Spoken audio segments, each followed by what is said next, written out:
서 우리 마음을 열겠습니다. 주님의 몸된 교회의 신비를 깨닫고 사랑하며 섬깁시다. 한번 해보겠습니다. 주님의 몸된 교회의 신비를 깨닫고 사랑하며 섬기기 바랍니다.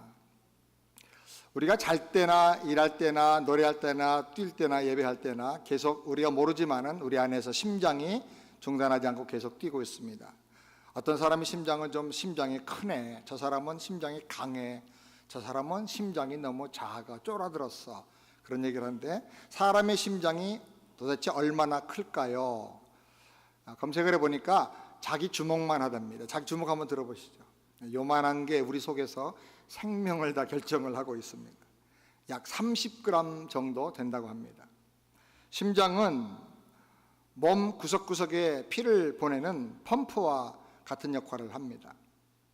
피가 오른쪽 심통방에서 허파로 가서 모든 이산화탄소를 다 거기서 버리고 깨끗하게 들어온 산소를 받아가지고 왼쪽 심방으로 다시 돌아옵니다. 다시 심장으로 돌아오는 이 한 바퀴 도는 피가 심장에서 심장으로 돌아오는데 25초가 걸린다고 합니다. 이 성인의 핏줄이 다 합해지면 도대체 그 길이가 얼마나 될까? 동맥, 정맥, 그리고 곳곳에 퍼져 있는 실핏줄까지 다 합치면 12만 킬로미터나 된다고 합니다. 지구를 3바퀴 돌 수 있는 거리라고 합니다. 아무도 너무 깜짝 놀래가지고 반응을 한번 보시죠. 옆에 있는 분들 한번 보실까요?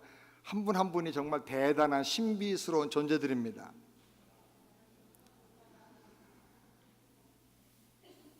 피가 한 바퀴 돌면서 영양분을 공급하고 산소와 수분과 미네랄 등을 몸 구석구석에 공급을 해주고 또 몸에 있는 노폐물과 독소들을 다 가져다가 몸 밖으로 내버립니다.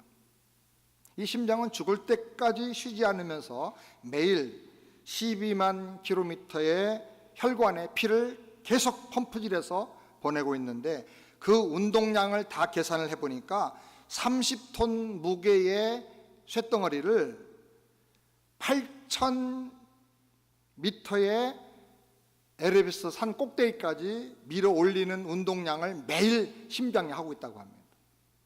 참 우리의 몸은 굉장히 신비스럽고 경이로운 존재들입니다. 여러분, 우리가 하루하루 살고 있는 그 자체가 신비고 기적인 줄을 믿으시길 바랍니다. 성경을 보니까 성경은 교회를 예수님의 몸이라고 말씀합니다. 여기 굉장히 신비한 뜻이 많이 있는데 우리 몇 가지로 정리를 해보면, 먼저는 교회는 조직 단체가 아니라 생명체라는 것입니다. 아무나 단체에 가입하듯이 교회에 가입하는 게 아니라는 거예요. 회개하고 예수 그리스도를 구세주로 믿음으로 말미암아 거듭난 생명이 연합해서 영적인 교회를 이룬다는 것입니다. 그리고 교회는 건강해야 된다는 것입니다. 교회는 그냥 있으면 되는 존재가 아니라 생명체로서 건강하게 존재해야 된다는 것입니다. 그리고 교회는 사랑으로 하나 되어야 한다는 것입니다. 몸에는 많은 지체들이 있어서 서로 생명으로 연결되고 사랑으로 서로 세워주고 도와줍니다. 여러분, 한번 손가락 한번 다 들어보시죠. 무슨 손가락이든 간에요. 입에 넣고 한번 꽉 한번 씹어 보십시오. 한 사람도 씹지 않고 오히려 웃으십니다. 왜 그렇습니까? 목사 말이 말 같아서가 아니라 깨물면 아플 거라니까. 그래도 혹시 넣고 깨문다고 하면 아야! 하고 누가 아픔을 느낍니까? 온 몸이 아픔을 느낍니다. 그리고 아프다고 누가 비명을 지릅니까? 깨문 입이 비명을 지릅니다. 몸이 이렇게 사랑으로 밀접하게 연합되어 있는 하나의 생명체가 바로 교회라는 것입니다. 그리고 교회는 성장하고 변화되어야 합니다. 생명이 있다는 증거는 성장하며 변화되는 것입니다. 크기도 성장하고 인격도 성장하고 또 영적으로 성장해서 계속 변화가 교회 안에 일어나야 한다는 것입니다. 날마다 변화되기를 우리 주님의 이름으로 축원합니다. 그리고 교회는 예수님을 이 땅에 보여주고 예수님의 일을 해야 된다는 것입니다. 지금은 예수님께서 승천하셔서 이 지상에 계시지 않습니다.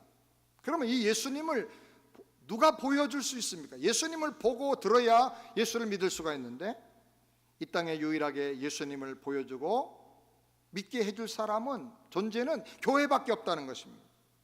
우리가 몸을 보면 그 사람을 아는 것처럼 주님의 몸된 교회를 볼 때 세상에, 아하, 교회는 저렇게 거룩해지는 거구나, 저렇게 마음을 합쳐서 서로 사랑하는구나, 저렇게 힘들고 어려운 일 만나도 낙심하지 않고 믿음으로 하나님의 능력으로 이겨나가는 게 교회구나.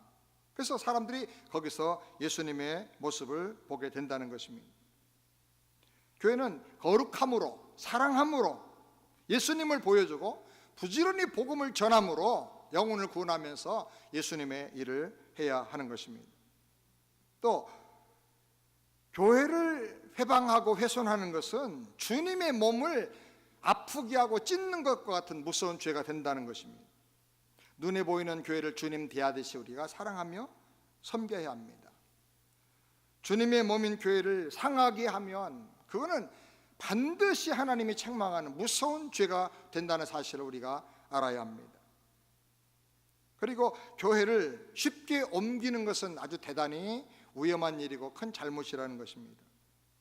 여러분, 손가락 하나를 잘라가지고 다른 사람에게 이식시키는 거, 그거 간단한 일입니까?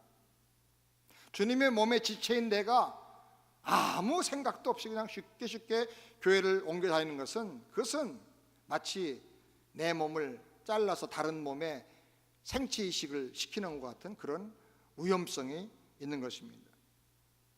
주님의 몸은 분해하고 또 가서 조립하는 마징가제트가 아닙니다.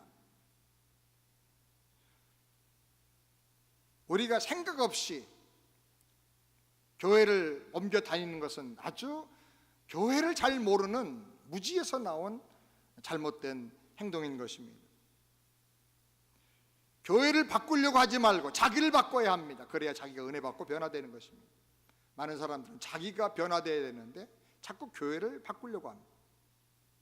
여러분, 내가 변화돼야 가정이 살고, 내가 변화될 때 교회가 건강한 교회가 되는 것을 믿으시길 바랍니다. 그 다음에 교회는 셀 모임이 너무 중요하다는 것입니다. 교회는 몸이고 셀은 우리 몸의 세포와 같습니다. 세포가 건강하게 성장해야 몸이 건강해지게 되는 것입니다. 그렇기 때문에 교회 등록한 성도는 반드시 교회 안에 있는 셀 모임, 목장 모임, 이런 모임에 부지런히 참석을 해서 서로 섬기며 교제를 나눠야 되는 것입니다. 성도가 점점 많아지는 교회가 된다 할지라도 우리가 셀 모임에 더 집중을 해야 됩니다. 그 셀 모임에서 사랑을 나누고 생명을 서로 나누고 그리고 서로 세워주고 치유하면서 하나의 몸 된 것을 거기서 경험을 해야 되는 것입니다. 그럴 때 교회가 건강한 교회가 될 수가 있는 것입니다. 그리고 우리는 거듭날 때 예수님의 몸의 지체로 연합됐다는 사실을 깨달아야 합니다. 로마서 6장에 보면 성령께서 우리를 예수님과 연합시켜서 예수님 십자가에 죽으실 때 나도 나의 옛사람이 거기서 함께 죽게 해주셨다는 것입니다. 그리고 예수님께서 부활하실 때 성령께서 나도 예수님의 부활체와 영적으로 연합시켜서 부활 생명으로, 죄를 이기는 생명으로, 죽음도 이기는 그 영원한 능력의 생명으로 함께 부활하게 하셨다는 것입니다. 그래서 우리가 예수님과 따로 분리되어 있는 게 아니라 영적으로 예수님의 몸의 한 부분이 되었고 한 지체가 되었다는 것입니다. 그렇기 때문에 이제 예수님의 생명은 내 안에 있는 내 생명인 줄을 믿으시기 바랍니다. 예수님의 승리는 나의 승리가 되는 걸 믿으시기 바랍니다. 예수님의 능력은 바로 내 능력인 것입니다. 나는 예수님의 그 능력을 날마다 힘입고 살면서 예수님과 같은 영광스러운 모습으로 점점 변화될 것을 희망하면서 살게 되는 것입니다. 그리고 교회의 지체들은 각각 자기 은사를 따라서 몸을 섬겨야 된다는 것입니다. 우리가 거듭날 때 성령께서 우리를 예수님의 몸의 지체로 연합되게 하시면서 각각의 은사를 주셨습니다. 로마서 12장 4절에 보면 우리가 한 몸에 많은 지체를 가졌으나 모든 지체가 같은 직분을 가진 것이 아니라 그랬습니다. 한 사람 한 사람에게 영적인 은사를 주셨어요. 그 은사에 따라서 능력도 주시고, 그 은사와 능력을 잘 감당하면 신앙이 성장하고 몸을 튼튼하게 세우게 되고, 그리고 모든 삶에서 영적인 놀라운 능력과 기적을 경험하면서 살게 되는 것입니다. 각각의 지체마다 하나님 주신 은사가 있고 능력이 있다는 것입니다. 우리 이것을 잘 깨닫고 은사를 활용하면서 섬겨서 다른 성들에게 유익이 되고 주님의 몸된 교회를 세우고 하나님께 영광이 되기를 주의 이름으로 축원합니다. 이 교회를 예수님의 몸으로 이렇게 성경에 비유했기 때문에 그 몸의 모습을 한번 보여주시죠. 영상을. 자, 이 몸으로 볼 때 중요한 몇 부분들을 우리가 함께 생각을 원하는데, 예수님 몸된 교회는 먼저 우리가 기억할 것은 머리 대신 예수님이라는 것을 먼저 기억을 해야 됩니다. 골로새서 1장 18절 다 같이 함께 읽겠습니다. 그는 몸인 교회의 머리라. 그가 근본이요 죽은 자들 가운데서 먼저 나신 자니 이는 친히 만물의 으뜸이 되려 하시며. 여기 예수님께서 교회의 머리란 말은 그가 근본이고 으뜸이다 그 말입니다. 우리 아들 으뜸이가 아니라 그분이 최고라는 거죠. 그분에게서부터 모든 것이 나오고 출발돼야 된다 하는 것입니다. 우리 온 몸이 우리 머리에서 나오는 어떤 신호나 어떤 지령이나 명령에 따라서, 생각에 따라서 움직입니다. 그와 같이 교회는 머리 대신 예수님의 생각과 예수님의 뜻과 예수님의 명령과 그분의 비전에 따라서 100% 움직여야 된다는 것입니다. 물론 우리 몸에 반사신경도 있습니다. 그러나 이 반사신경도 엄밀하게 보면 우리 머리에서 나오는 그 아이디어와 생각들이 신호체계가 계속 지속적으로 똑같이 될 때 그런 식의 반사신경이 이제 만들어지게 되는 것입니다. 교회가 어떤 일을 결정할 때 재직회도 하고 공동회도 하고 또 늘 다 모일 수가 없으니까 장로님들 중심돼서 당회로 모여서 어떤 일을 의논하고 결정을 합니다. 그 의논하고 결정할 때 제일 좋은 생각을 찾고 제일 잘 되는 생각을 찾는 게 아닙니다. 뭘 찾느냐? 주님의 뜻이 뭔가 그걸 찾는 겁니다. 아멘입니까?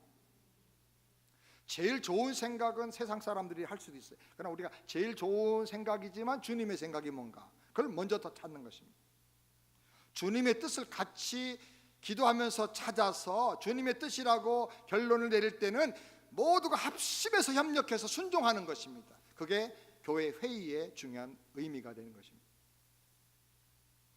말빨 센 사람이, 목소리 큰 사람이 교회를 좌지우지하는 그게 아닙니다. 교회의 머리는 예수님인 것을 우리가 항상 기억을 하고 주님 말씀해 주시옵소서 저희가 순종하겠나이다, 그런 겸손한 자세를 가져야 할 줄을 믿습니다.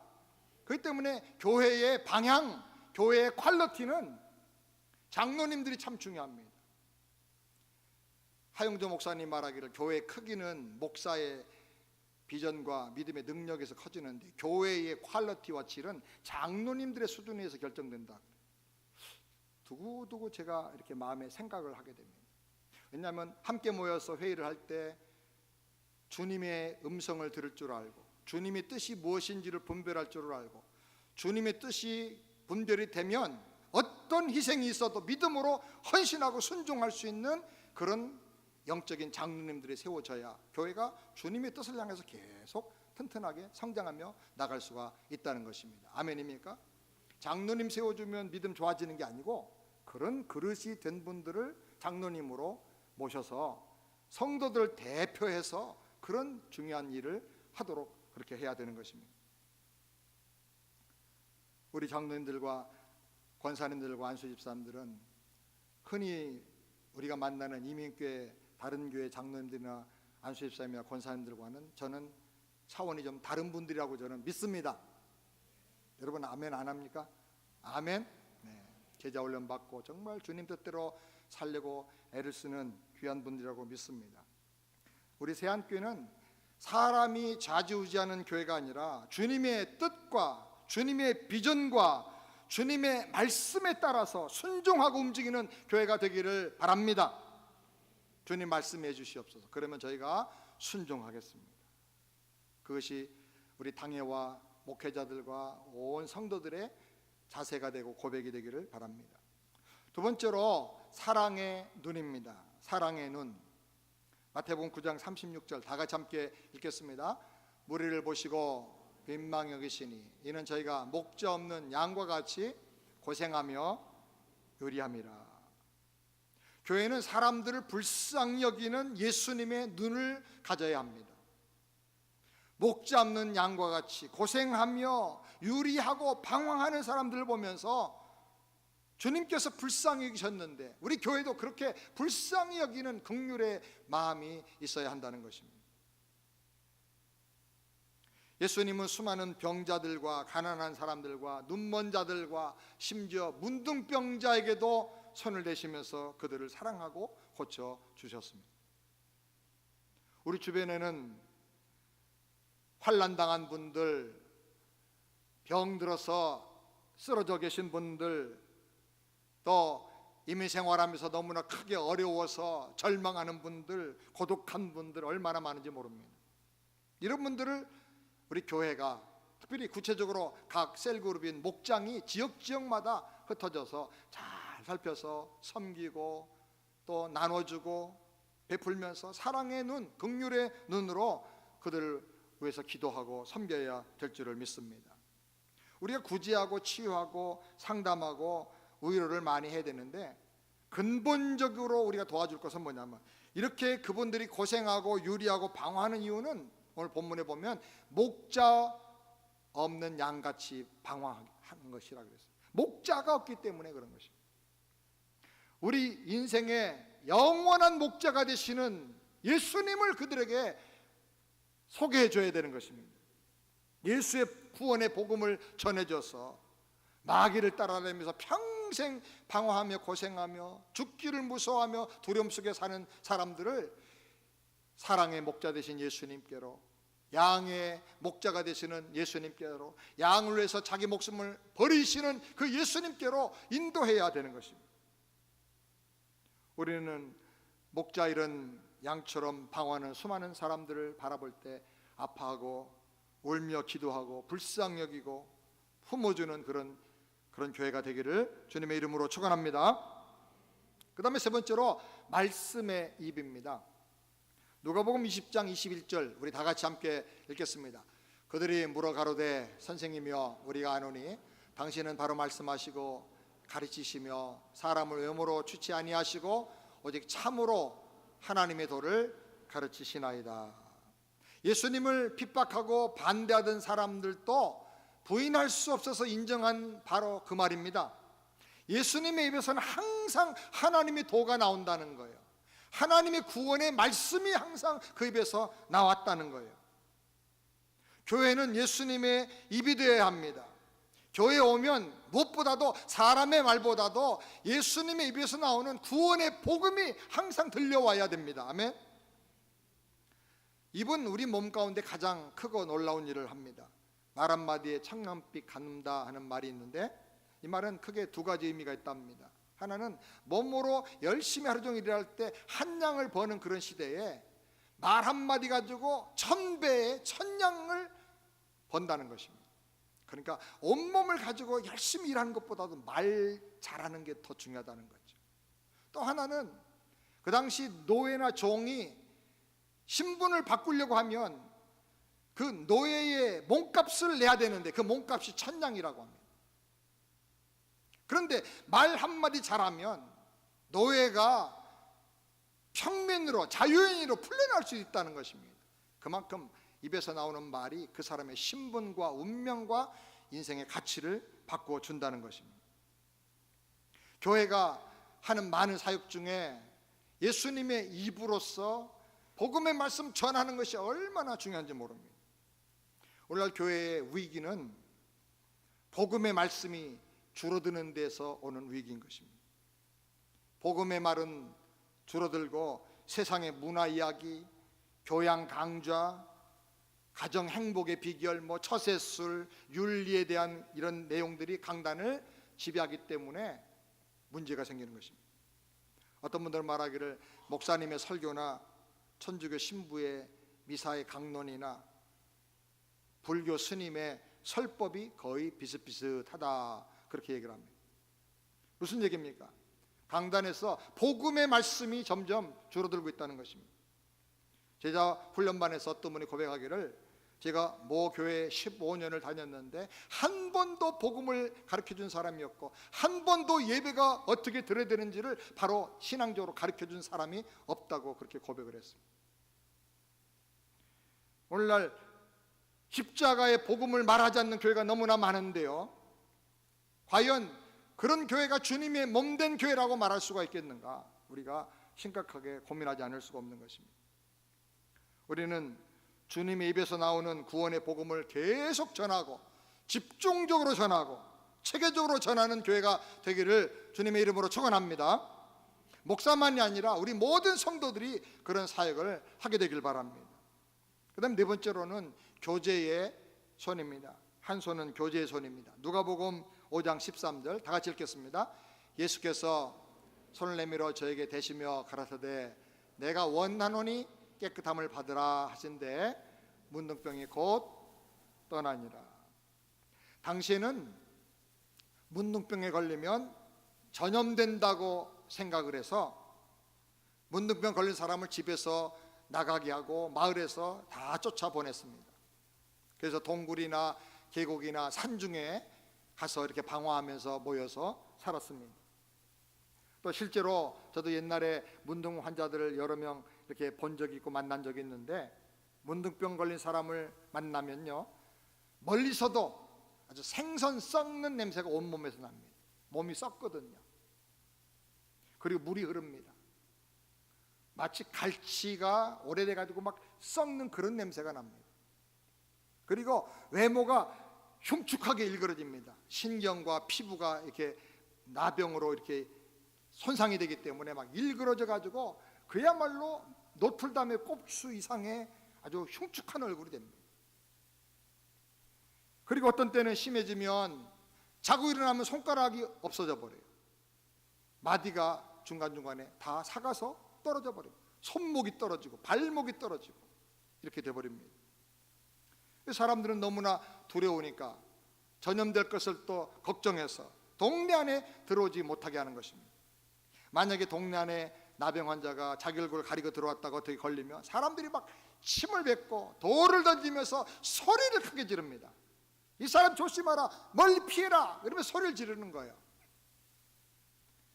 이런 상황 속에서 예수님께서 한 문둥병자에게 손을 대셨다 그랬어요. 그러면서 말씀하기를 내가 원하노니 깨끗함을 받으라고 하셨어요. 우리 교회가, 우리 성도들이 이렇게 손을 댈 수 있는 그런 긍휼의 마음과 사랑이 있어야 될 줄 믿습니다. 이 손대는 것, 이거를 저는 교제라, 코이노니아라 그렇게 말합니다. 교제란 말, 코이노니아란 말은 소통한다, 공감한다, 거기에 내가 동참한다, 그런 뜻이에요. 그 사람의 아픔에 내가 동참하는 거예요. 그 사람의 절망과 슬픔에 내가 같이 참여하고 곁에서 울어주는 거예요. 우는 자와 함께 울고 고통당한 자와 함께 고통을 당하는 것, 이것이 바로 교제하는 것입니다. 사랑하는 여러분, 우리 새안의 성도들 가운데 아픈 분, 또 힘들어하는 분들, 또 때로는 사업하다가 어려워서 낙심하는 분들 계시면 함께 만나서 서로 손을 잡고 사랑으로 위로하게 되길 바랍니다. 밥도 좀 사주면서 기도하고, 내가 다른 건 못해도 늘 마음 쓰고 기도할 테니까, 내가 곁에 있을 테니까 힘내시라고, 그렇게 해서 약한 자들을 일으켜 세워주는 우리 교회가 되기를 주님의 이름으로 축원합니다. 다섯 번째로 나눔의 손입니다. 마태복음 14장 19절 말씀 다 같이 함께 읽겠습니다. 무리를 명하여 잔대 위에 앉히시고 떡 5개와 물고기 2마리를 가지사 하늘을 우러러 촉사하시고 떡을 떼어 제자들에게 주심에 제자들이 무리에게 주님. 예수님께서는 아주 작은 오병이어를 어떤 소년을 통해서 받으셨습니다.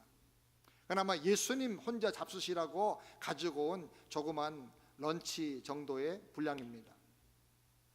근데 예수님은 그것을 들고 거기 배고파서 굶주려 있는 5천 명 이상 되는 많은 사람을 생각하시면서 손을 높이 들고 감사하고 사랑으로 그것을 다 띄워주셨다고 그랬습니다.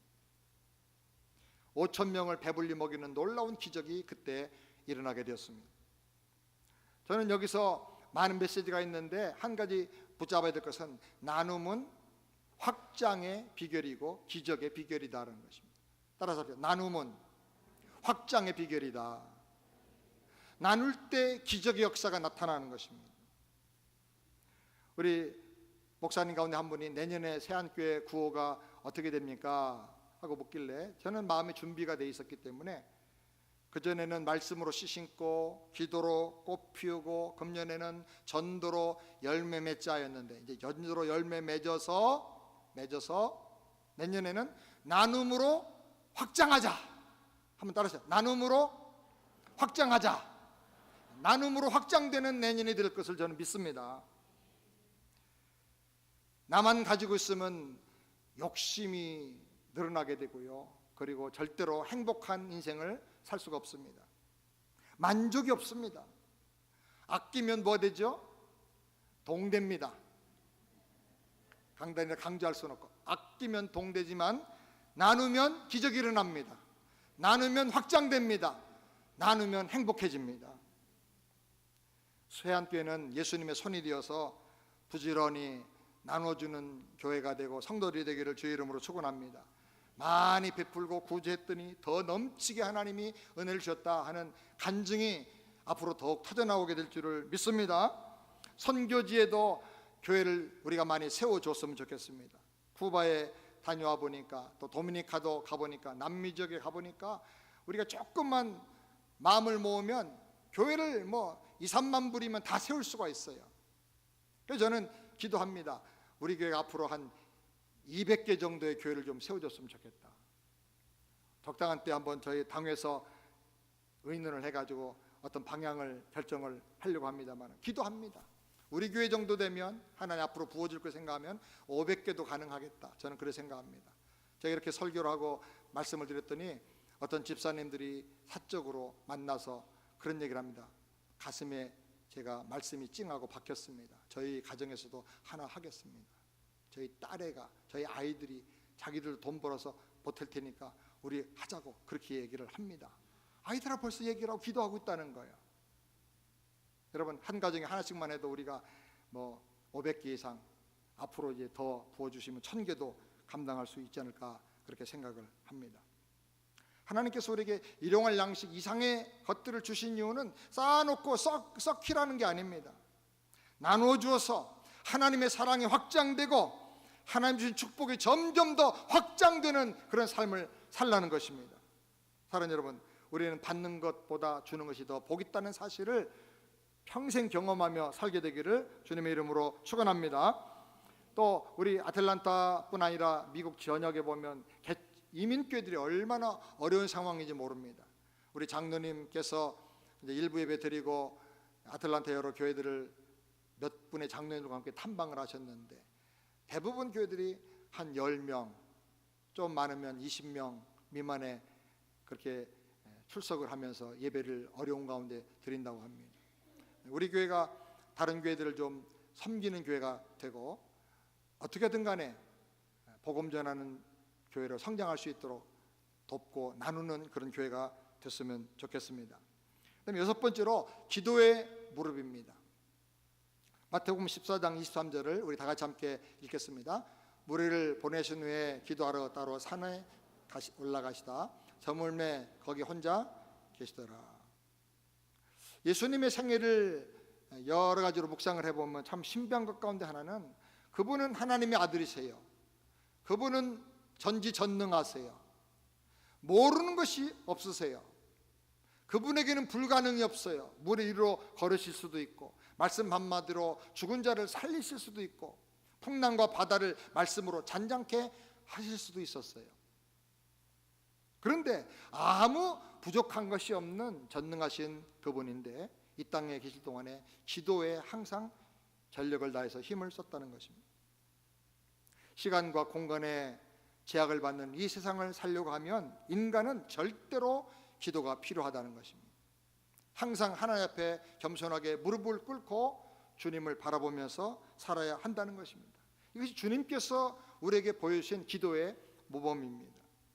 여러분, 교회 나오기가 힘들면 가정에서라도 또 운전하면서라도 일터에서라도 어떻게든지 짬을 내서 기도하고 항상 여러분의 마음이 기도하는 마음으로 성령의 소통 가운데서 무시로 기도하면서 살게 되기를 주님의 이름으로 축원합니다. 교회가 힘써야 할 가장 중요한 것 가운데 하나는 기도입니다.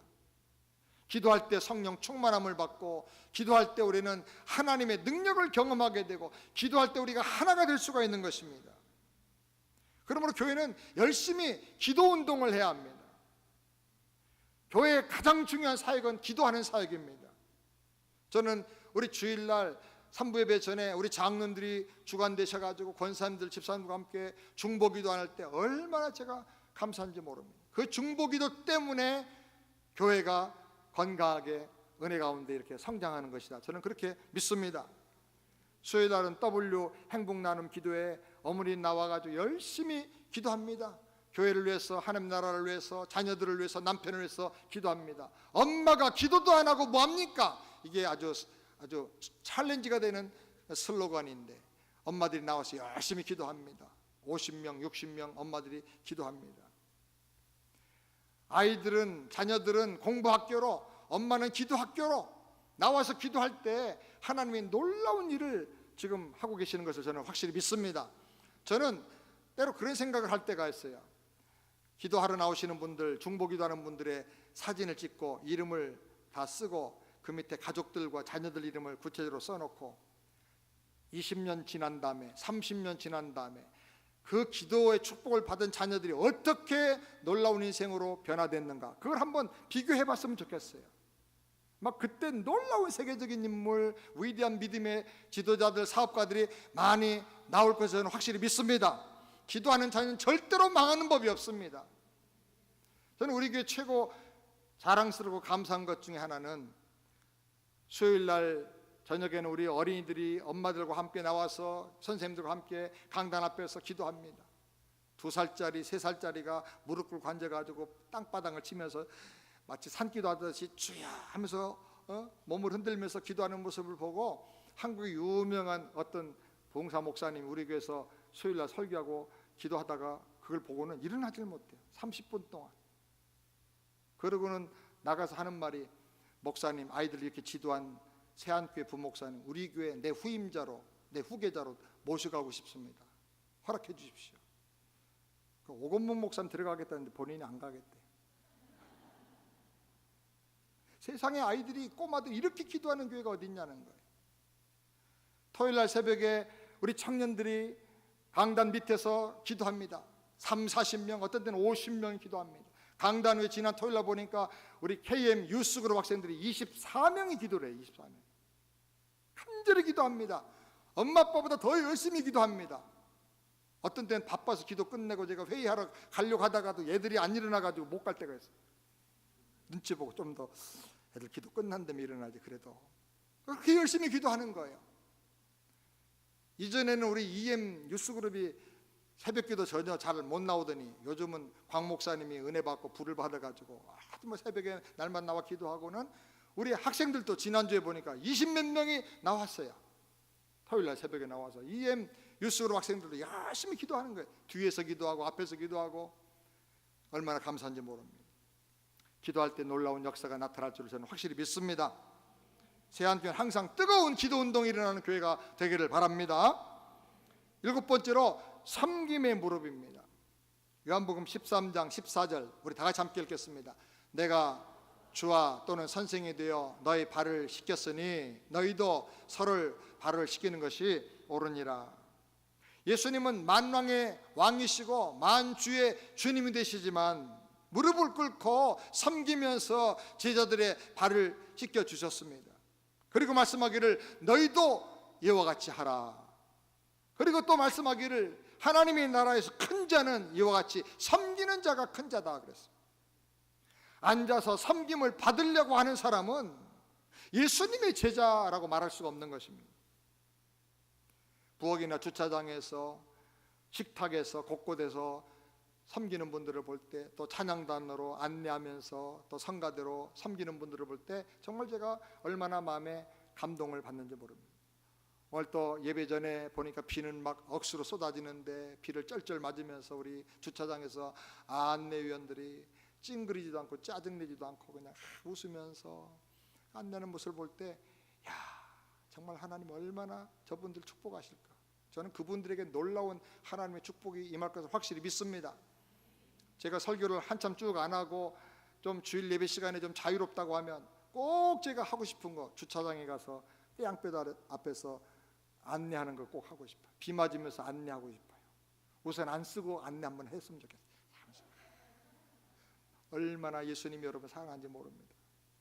또 부엌에 들어가서 좀 이렇게 쿠고를 하는 거 도와주면서 밥을 퍼드리면서 이 밥 먹고 건강하시고 성령 충만하세요. 그렇게 축복하면서 밥을 좀 밥순이 밥도리가 좀 됐으면 좋겠어요. 섬기는 사람이 예수님을 닮는 사람이에요. 아멘. 따라서 합시다. 섬기는 사람이 리더입니다. 우리 교회는 모두가 다 섬기는 영적인 큰 거인들이 되시기를 주의 이름으로 축원합니다. 여덟 번째로 순종의 발입니다. 마태복음 4장 13절 우리 다 같이 함께 읽겠습니다. 나사렛을 떠나 스불론과 납달리 지경 해변에 있는 가버나움에 가서 사시니 이는 선지자 이사야로 하신 말씀을 이루려 하심이라 일렀으되. 예수님께서 이제 여러 지역으로 이사를 가서 사시는데 나사렛을 떠나서 스불론으로 가실 때도 이사 가는데도 하나님 말씀을 이루려 하심이라 그랬어요. 우리 이사 갈 때 뭘 생각하고 이사 갑니까? 직장과 가까운데, 혹은 또 나중에 집 팔면 돈이 좀 더 많이 남을 때, 아니면 아이들 교육에 좀 도움되는 학군을 찾아서 이사 갑니다. 다 나중심입니다. 그런데 예수님은 이사 가는 것도 하나님의 말씀을 이루기 위해서 이사 가셨다 그랬어요. 주님의 평생의 관심은 하나님의 뜻을 이루는 거예요. 그래서 사마리아 수고성 앞에서는 제자들에게 말씀하기를, 나는 너희가 알지 못하는 나에게만 있는 비밀스러운 양식이 있는데 내 양식은 내 아버지의 뜻을 이루는 것이다. 하나님 뜻을 이루고 순종하고 살 때 밥 먹은 것처럼 힘이 나고 배가 부르다는 거예요. 행복해진다는 거예요.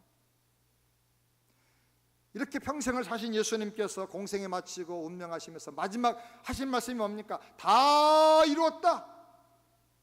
아버지가 나를 향해서 가지신 계획과 뜻과 그 명하신 말씀과 예언을 다 남김없이 성취했다는 거예요. 사랑하는 여러분, 말씀대로 사시고 말씀대로 이루시고 말씀대로 성취하시는 그 예수님처럼 우리도 말씀대로 살게 되기를 주의 이름으로 축원합니다. 말씀대로 변화되길 바랍니다. 말씀대로 승리하기를 주님의 이름으로 축원합니다. 하나님의 뜻이 명확하게 성경에 기록되어 있는 경우에는 우리는 주님의 뜻을 알게 해주세요 하고 기도할 필요가 없어요. 그때는 어떻게 됐냐면 주님의 뜻에 믿음으로 순종할 수 있는 힘을 주시옵소서. 그리고 순종을 해야 되는 것입니다. 결혼을 앞둔 젊은 자매가 신랑감이 둘이 나타났는데, 하나는 믿음이 엄청나게 좋고 성품이 굉장히 좋은데 돈은 별로 없는 그런 청년이 있습니다. 근데 한 친구는 믿음은 하나도 없는데 인물이 그냥 너무너무 철수형같이 잘생기고 너무너무 돈이 많은 거예요. 좋은 직장 다니는 거예요. 그러면 어떡합니까? 주님의 뜻이 뭡니까?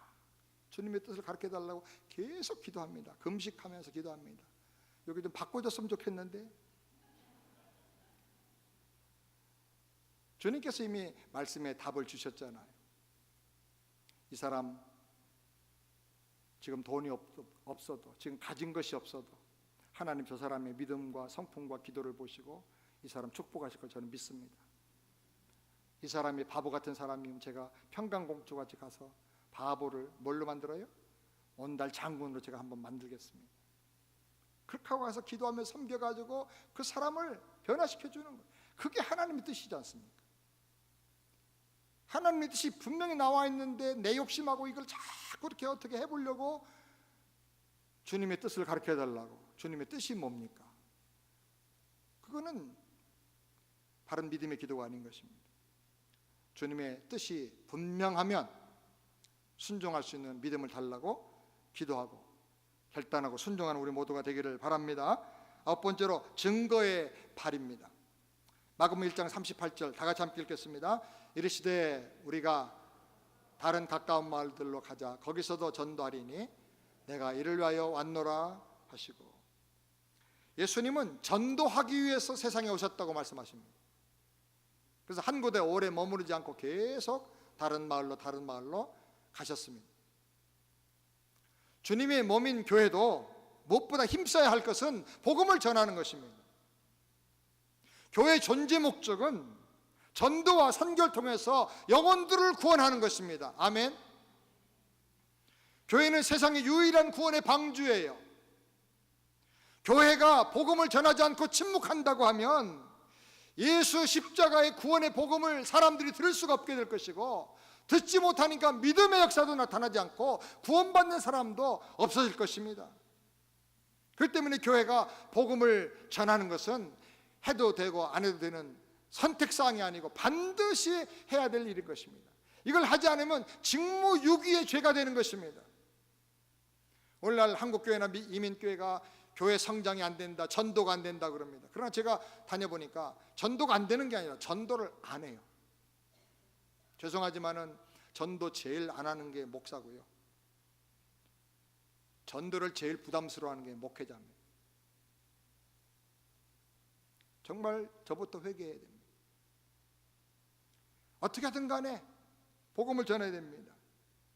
사랑하는 여러분, 건물을 잘 짓고 좋은 장소에 시설 잘 해놓고 사람들이 오기를 기다리는 것은 그건 목회가 아니고 사역이 아니고 비즈니스예요.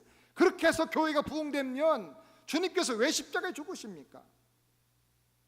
한 영혼을 품고 기도하고 김치도 퍼주고 밥도 사주고 가서 울면서 같이 아픈 몸을 붙잡고 기도도 해주고 사랑의 관계를 맺은 다음에 생명의 복음을 전해서 한 영혼이 변화될 때 이것이 바로 복음을 통해서 영혼을 구원하는 사역이 되는 것을 믿으시기 바랍니다.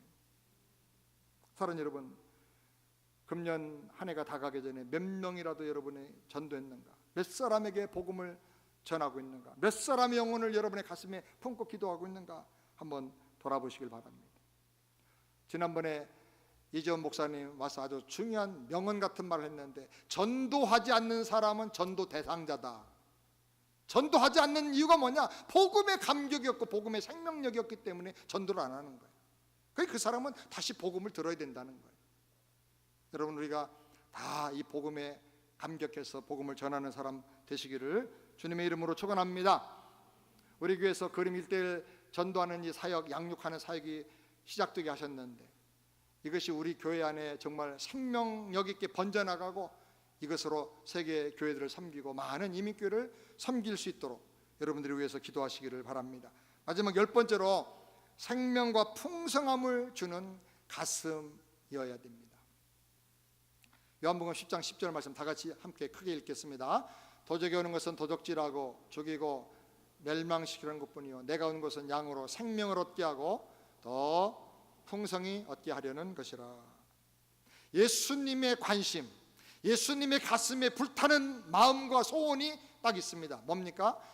양으로 생명을 얻게 하는 것 첫 번째 목적이고, 두 번째는 생명 얻은 사람이 더 풍성히 얻어서 승리하며 사는 것입니다. 이것이 우리 교회가 가져야 할 스피릿이고 비전이고 목표고 열정이 되어야 할 줄 믿습니다.